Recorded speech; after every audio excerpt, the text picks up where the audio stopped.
Thanks for tuning in to The Real Deal Show, brought to you by ebodyboarding.com and Tribe Boards.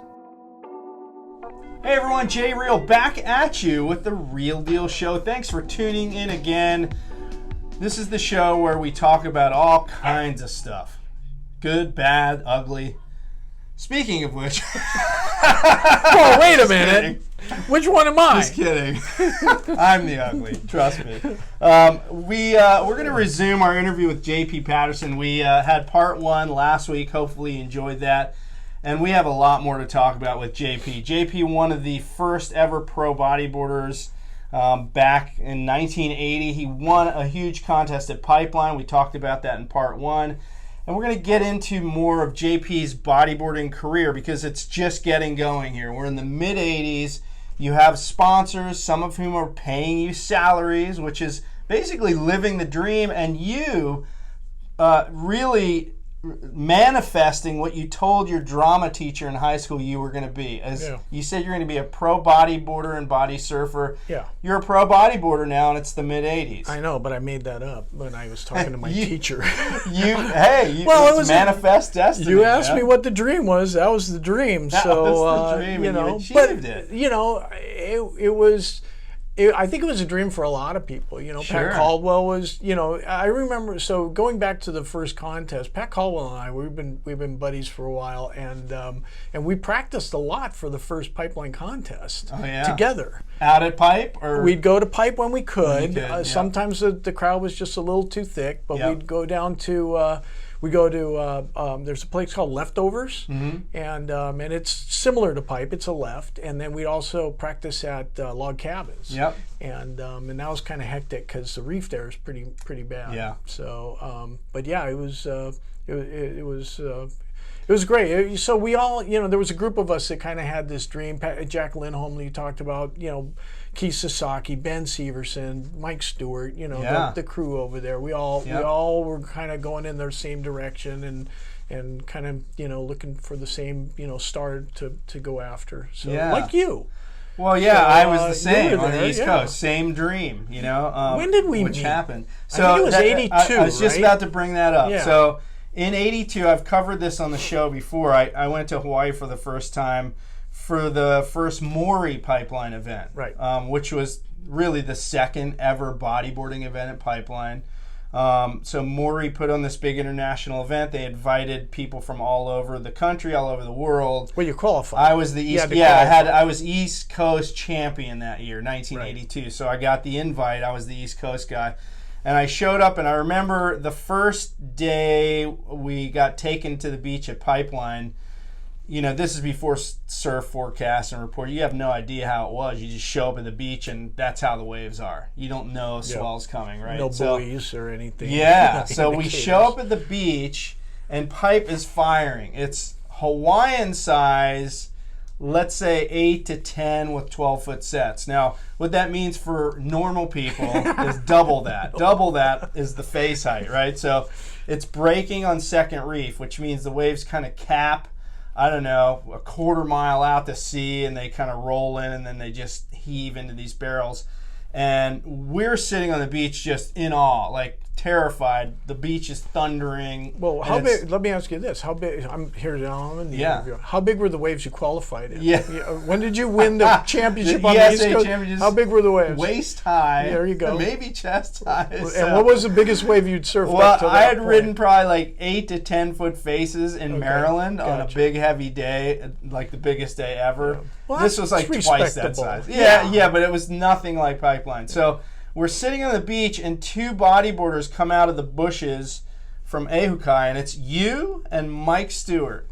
You guys walk up the beach, and you just look like you're about to paddle out at a 2-foot beach break, totally relaxed. We were all terrified, going, oh my God, if the contest is in these waves, I'm not paddling out there. There's no way. I'm not even going to stand in knee-deep water and ride white water. It's going to sweep my legs out from under me and suck me out to sea, and I'll be dead.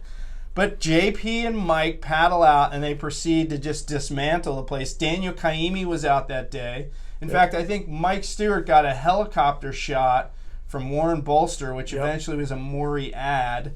You guys all had handles on your boards at the time. I don't think Mike had a handle. I always had a handle. Yeah, okay. Yeah. So you had a handle.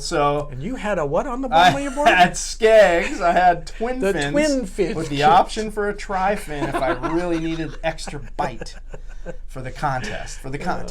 So there's JP out there in giant surf. And that, you sort of had I want to say a love affair with big, heavy waves. How did that happen from a kid who grew up on the southeast shore of Oahu? Well, I don't know if it was a love affair, but it was. I think it goes back to what we talked about last time. Just growing up, whoever caught the biggest wave of the day got a little bit of respect. So you felt like you had to do it. Well, I got into the realm of where I would always sit further out than anybody else. Yes. And I felt comfortable doing that. Yep. And because when you do it when you come out of school and you go to the beach all day, you're at the beach all day. You're surfing, 4, 5, 6 hours a day. Yep. And then you're watching the waves when you're not surfing them. Yep. And so and in Hawaii, you really get this innate relationship with the ocean to where and I'll never forget, I had this conversation with Pat Caldwell one time, and we were talking about, being in tune with the ocean and stuff like this. And Pat looks at me and goes, JP, how deep's the water? And we're sitting on our boards, and I go, well, it's probably, 10, 12 feet. He goes, yep. How did you know that? And I go, I just knew it. He goes, now dive down and check.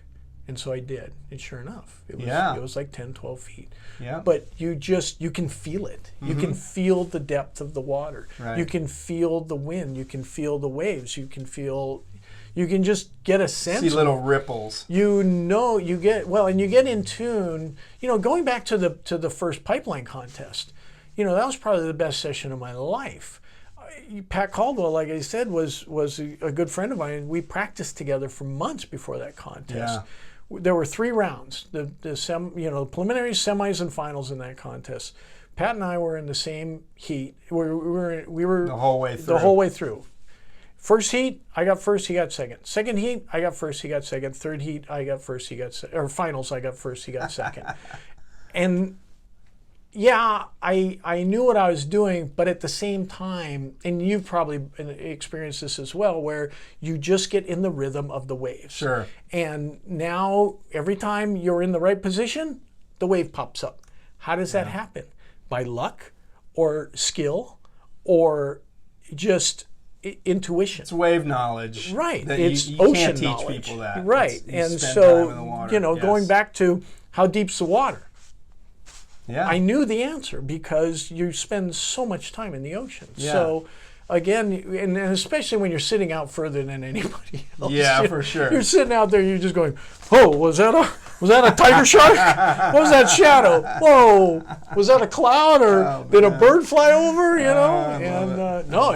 There were some spooky times out there. But there's also a legend over on the windward side of Oahu that there will be no shark attacks on that side because the shark god got beat up in a giant storm. Wow! And beached itself in Kahana River in Kahana Bay on the windward side, and a Hawaiian lady came down and nursed him back to health, and he promised there would be no shark attacks because of her kindness. Okay, so if you go to Oahu, I'd sit out there going, I could get bit by a shark. Stay on the windward side, you'll be fine, according to JP and Hawaiian legend. Well, one more thing about the sharks. So now I'm at Point Panic. This is back before they built out the parking lot and everything. Right. And I was cleaning swimming pools. Which is not on the windward side, by the way. No, it's off Honolulu. It's in Kewalo Basin. Mm-hmm. It's in between Honolulu and Waikiki, essentially. Good south swell. I finish my pools. I jam out to Point Panic because I know it's going to be good. Plus, the Point Panic contest is coming up. So I pull up, and where you did park in the dirt, you could see the break, and it's empty. There's no one in the lineup, and I'm like, what the heck? And it was like 3:00 in the afternoon, and so I grab my stuff and I run over to the corner. So the channel comes out like this, and then the breakwater goes this way, and right in the corner is where you jump off to paddle out. and here's about 6 or 8 kids down there. And I got my board and I look down and they look up at me and I go, oh, what, shark? Because Panics is sharky. Back when Bumblebee Seafood used to have their tuna packing plant right inside the harbor there. So the tuna boats are going in and out all day. And I go, oh, wow. And I go, how big? And of course, you get one kid goes 6 feet, one kid says 60 feet, one kid says 16 feet. And the littlest guy, who's probably about 15 years old, he goes, hey, Howley, I'll go out if you go out.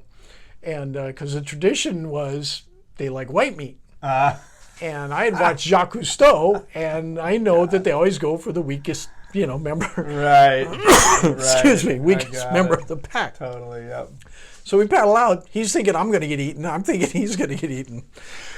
Excuse me. So anyway, about 15, 20 minutes later, the rest of the guys all paddle out. But classic. Anyway, so we talked about the big wave thing. Let's get into that story about the day at Waimea. So you had been riding Waimea on big days. You kind of wanted to be the pioneer. Well, there's Phyllis Dameron and probably even Carol Phillips out there on bigger days, and a few others. But you wanted to get in that mix. Well, I at that point I had grown comfortable with Waimea Bay and with big waves, and we had ridden, Pat and I had ridden Waimea Shorebreak and stuff, and we were I wouldn't say we were the first to do it, but we were among the first to do it. You were out there in '82 when I went there. I remember Shorebreak. Yeah, Waimea Shorebreak, and so I was living on the North Shore. I'd moved to the North Shore. I'd cut my thumb off. Here we go. Here's the thumb story. We'll get into that story. Cut my thumb off, and so I had gotten a settlement from the insurance company, and I was living on that along with my sponsorship money.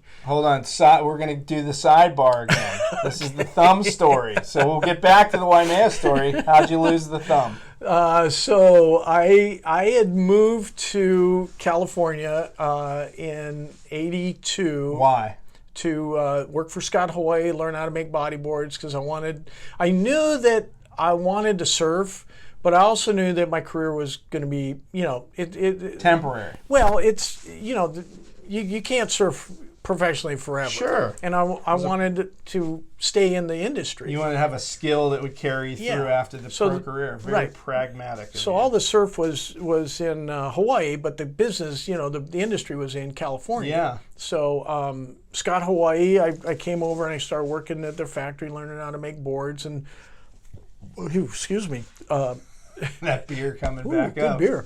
And I started designing my own boards and customizing my quiver and things like this, experimenting. And it was great. I loved it. I hated living in California. I moved over in an El Nino year, and it was cold, it was wet. It was miserable, and the worst part about it is, growing up in Hawaii, you're barefoot, so you get really thick calluses on your feet because you have luau feet, they call it. And wearing shoes all the time, those calluses rot. Oh, man. And they start to stink. And I used to have to scrub my feet with Comet when I got home, because my roommates.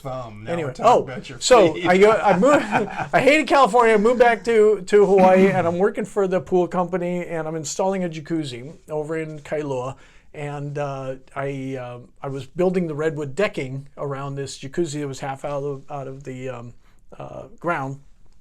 I'm using an old radial arm saw, no brake, no guard, and I just put a new blade on it that morning. Oh man! And the real fine tooth, because I'm cutting redwood. Yeah. And so anyway, I make the cut and I turn. Oh yeah, my pencil, and I reach back, and the blade's still spinning down. And I just reached back for my pencil, and I wasn't really paying attention, and boom, that was the end of that. Just lopped it right off. I just took it right off. Did you grab it?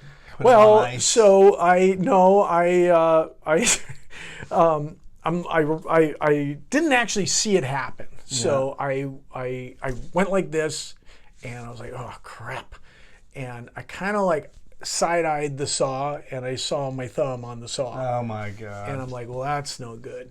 And so I take my t-shirt, I pull it over my head, and I wrap up my hand real good, and I'm like, what am I gonna do? I drive a Toyota pickup, I can't shift, so I go to the house, and the only person on the job was the woman of the house, and Colonel Tuttle's wife, Mrs. Tuttle. Hey, oh yeah, JP. Yeah, can you take me to the doctor? Oh, is it bad? It's going to need some stitches. All right, I'll meet you out front. And she had a brand new white Cadillac. Oh, no. And my boots are all muddy, from trompsing around in her backyard because it rains in Hawaii. Yeah, sure. So I take my belt off and I put it by the house where it's going to be safe. And I go to move the saw over, and I had to just drag it with one hand, and it's like bouncing, and the thumb comes off and lands in the grass. So I put it over under the eave so if it rains, it doesn't get wet. And I go over and I kneel down and I unwrap my hand and I put the thumb and I put it in there, and as I'm wrapping it back up, from behind me I hear this, "Oh my God!" Oh, she saw me do that and went ballistic. She just geez. lost it, freaked out. And so I'm going around the side of the house, get in the car.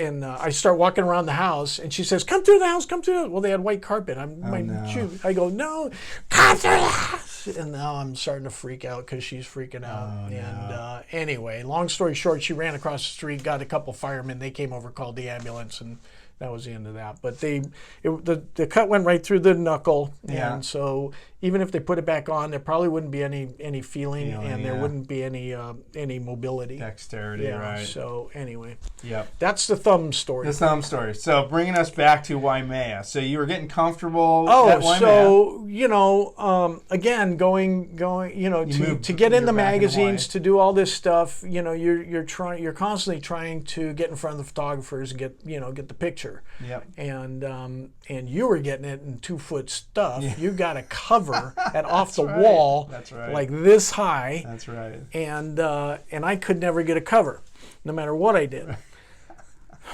But I'm not bitter. Anyway, so I had good sponsors. Again, I knew that if I sat out further and caught big waves, that I would eventually get a little bit of notoriety, and I did. Actually, Sam George wrote a really nice. He interviewed me one time and wrote a real nice intro to it, talking about me out at Rock Piles when it was real big with Tommy Carroll and some of the other top pro surfers. But I was so anyway. Getting back to your story, we were out. It was.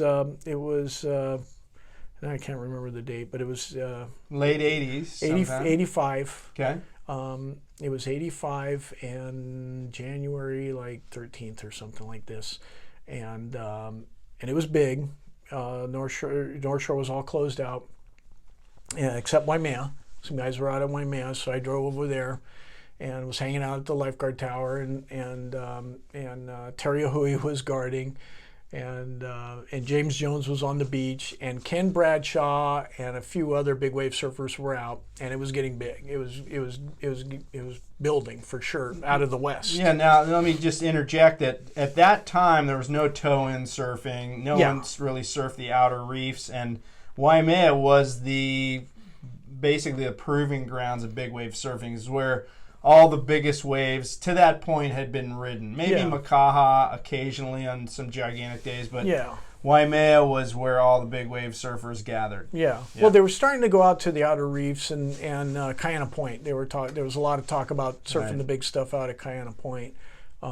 So anyway, I was on the beach watching it, and we watched it just get bigger and bigger. And since it was coming out.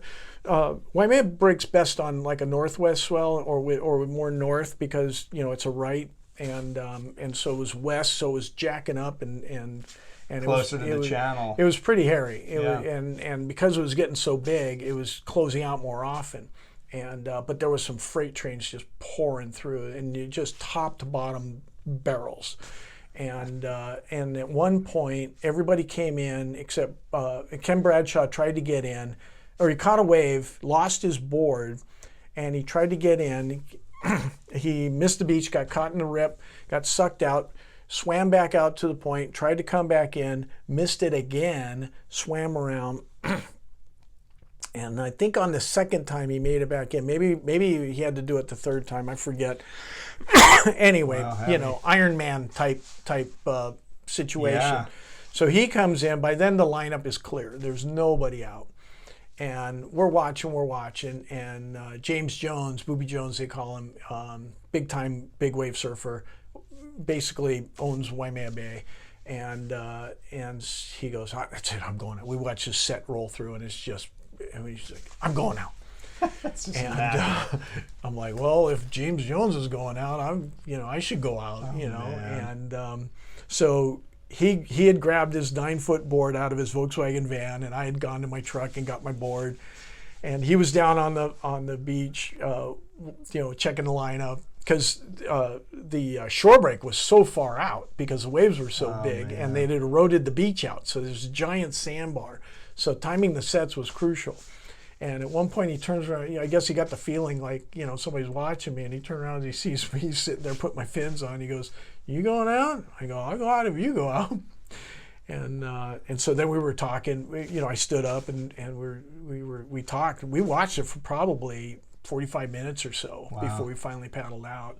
Well, we were waiting for a break. Yeah. And finally, here comes a break in the action, and boom, off we go. And I remember paddling past like coconuts that had been rinsed off out of the bushes and stuff, and branches, and the water was kind of dirty. And so we get out there, and just big freight trains just pouring by, and the lineup. You're used to. Okay, well, if I look at the church and I look at this point of rocks, and I can in the bridge, and you kind of have your this lineups on the beach, right, to know where to sit. Gone. Because it's so big, and the swell direction, So west. Yeah. So now we're trying to reestablish, where the takeoff spot is. Yeah.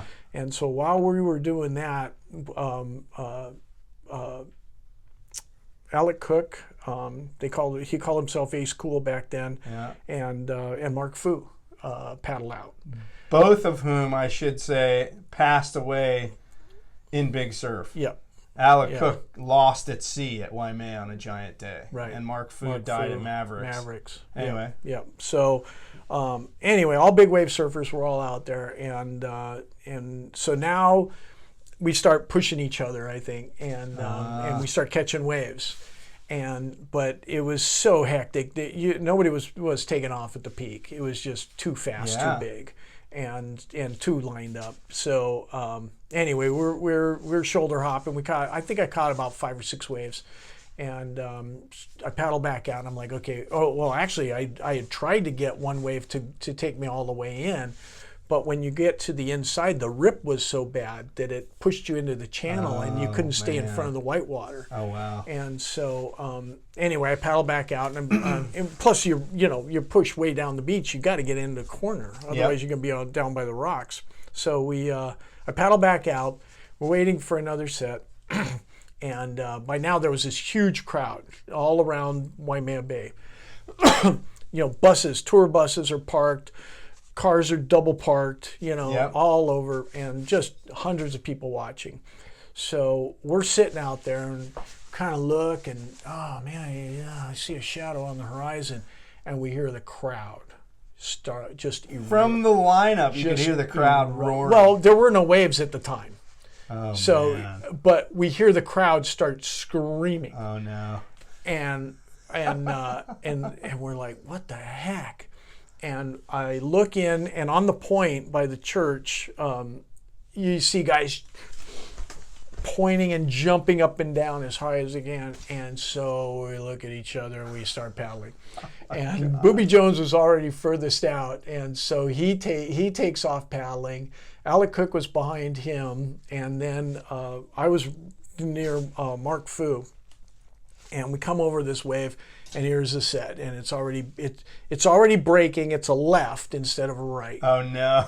And I'm breaking off the west end of the bay. Yeah, left, peeling towards you. That's not basically good. In the middle of the ocean. Yeah. And so here it comes, and we're like, what the hell? So Booby Jones is the furthest one out, and the wave's coming across like this.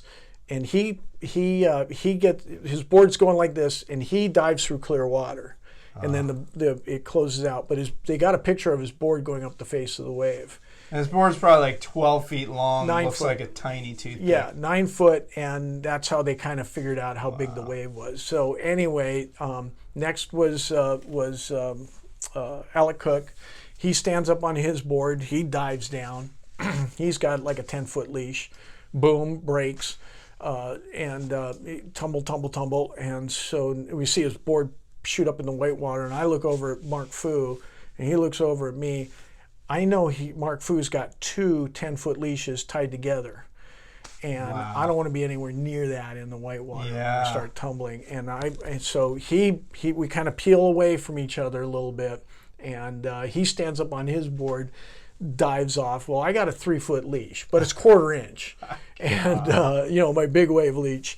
And I'm trying to take it off, but I used to wear that neoprene glove, to paddle. Oh yeah. And I couldn't get under the Velcro to get it off. Right. So here comes the white water. I roll off, and I got maybe 5 feet underwater. Yeah, because the leash stopped you from diving deeper. You can't get any deeper. And so the wave hits. It yanks my board. It's like if you took thread and just pulled it real fast. That's how it broke my leash. Gone. It didn't drag me. It just, boom, it was gone. Instantly. Yeah. And instantly it goes dark, and it was like somebody, threw me into a washing machine and put on the spin cycle. And then Niagara Falls. In a blender. And you're just, wow. You're tumbling. And I'm just like, okay, just relax, just take it easy. And for my mom, whenever we would go surf at Kailua Beach, which was just a wind swell, she'd like, you boys don't go too far out. And I'm thinking to myself, oh, Mom, I'm too far out. Oh my god. And so anyway, we're tumbling, and finally it starts to subside a little bit. And so I'm like, wow, I might live through this. And the lights are up there, so okay, start swimming that way. And I start getting to the surface. I'm totally out of breath, and because I've been down for so long. And finally, the most scared I ever was when I was about this far from the surface. I was so afraid that another wave was going to slam me on the head. This second, Yep. And there was no way I was gonna hold my breath that long. And sure, the ocean was flat. All the energy. Yeah. So I've learned since then. They were actually on History Channel and some of these channels. You see how they talk about rogue waves. Yes. And I believe that that's what we experienced. Is a couple of waves had like stacked up on top of each other, and just we were in the wrong place when it broke. Yeah. And so anyway, it's flat. So we all start swimming in. Mark Fu still has his board. So his two leashes tied together. It worked. So he paddles back out. Booby Jones comes past me and goes, "Hey, you okay? I was the last one up. Everybody else had already been up.